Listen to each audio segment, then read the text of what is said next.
araw mga Pasigenyo, nandito na naman tayo sa News Sebio, ang tanging news station na hindi lang basta nagbibigay ng balita, kundi nagbibigay din ng ngiti sa inyong mga labi. Handa na ba kayong tuklasin ang mga kwento na magpapasabi sa inyo ng wow at ay talaga? Tara na sumabay sa aming mga balita. Tunay na makabuluhan, minsan nakakatawa at palaging nakakaengganyo. Ako si Justine Dion at narito ang mga pangunahing balita. Isang distribusyon ng 1,500 pesos ang isinagawa para sa mga estudyanteng nag-aaral. Ito ang dagdag na pampasigla. Kakaibang insidente, babaeng na hold up, telepono niyang napanatili sa kabila ng banta. Para sa ating showbiz ganap, kilalanin si Marian Rivera. Hindi lang siya isang sikat na artista, kundi isang supermom at guro. Update naman sa severe tropical storm na Leon. Huwag makapante dahil tila may hinahandang sorpresa si Leon. Para naman sa trivia ngayong araw, alamin ng tungkol sa hayop na hindi namamatay kahit mahulog sa mataas na lugar.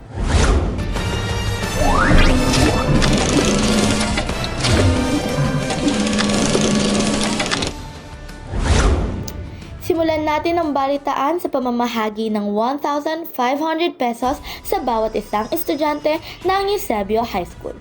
Tama po ang inyong narinig. Isang mahalagang pagkakataon ito para sa mga estudyante na nag-aaral at nangangailangan ng dagdag na support. Upang makuha ang mga reaksyon ng estudyante, ipapasa ko na ang balita kay Charles Daniel na naroon sa mismong eksena. Charles Daniel, ano ang mga kwentong narinig mo dyan? Salamat po. Alamin natin ang mga nararamdaman o saloobin ng estudyante sa Eusebio High School sa 1-5 o pa alawin si Mary. So, i-interview natin ang isa sa mga estudyante ng Eusebio. Ano masasabi niyo po sa paalawin si Mary bilang estudyante? Okay naman po yung gawain gano'n ng ating mahal na Mary kasi bukod po sa nakakatulong siya sa mga estudyante na mag-aaral, is nakakatulong din po siya sa mga magulang natin if ibibigay po ng isang estudyante yung pera nila sa magulang nila.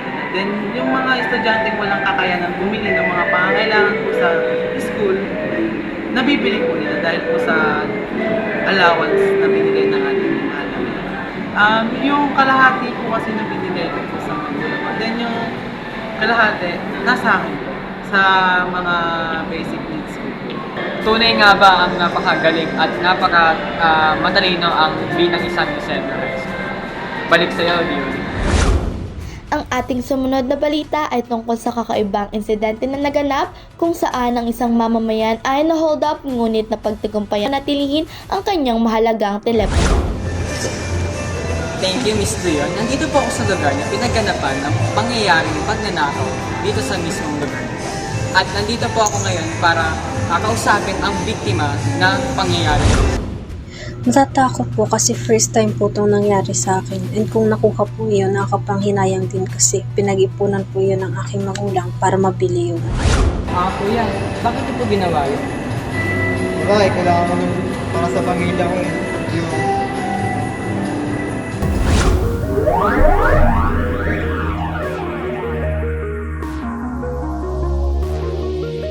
So, Teacher Emmy, ano ang unang naging reaksyon mo nang ibalitang ipapalabas na ang pelikulang Balota sa mga sinihan?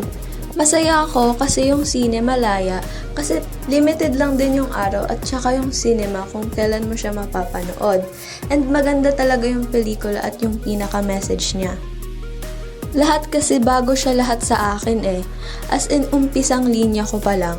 Mamaya kapag nanonood ka, dun pa lang kinakabahan na ako kung paano ko siya i-deliver ng maayos.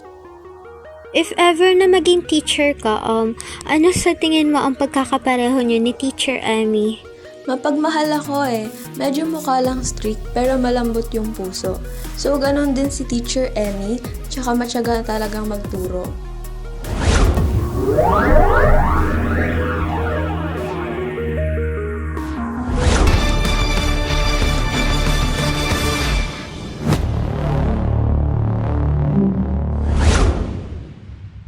Katapos naman ng bagyong Christine, bumalik naman ng bagyong Leon na mas malakas pa sa bagyong Christine.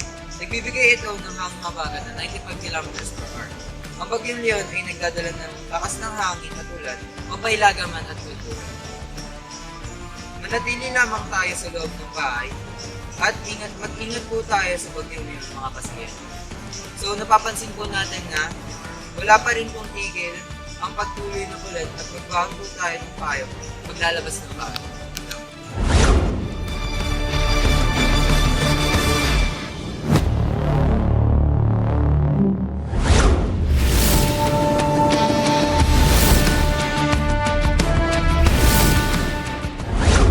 Magandang araw sa inyo mga kapasigenyo. Ako si Sal Magasa at ako ay naririto upang magdala ng panibagong trivia para sa araw na ito. Alam nyo ba na ang langgam kahit nahulog mula sa mataas o kahit pa sa pinakamataas na lugar, hindi sila masasaktan o mamamatay?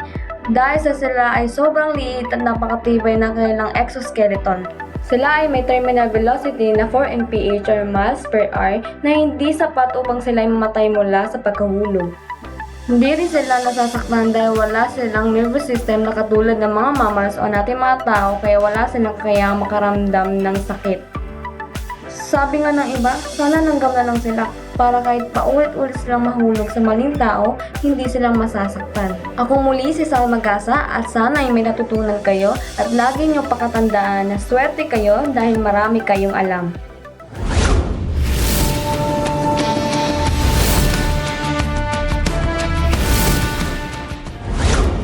Sana all na lang talaga langgam, di ba? Pero dito na natin tatapusin ang segment na ito. Muli, ito ang News Sebio na laging nakatutok at nagbibigay pansin sa mga pangyayari sa paligid. Ako si Justine Leon, maraming salamat sa pagsubaybay at paalam.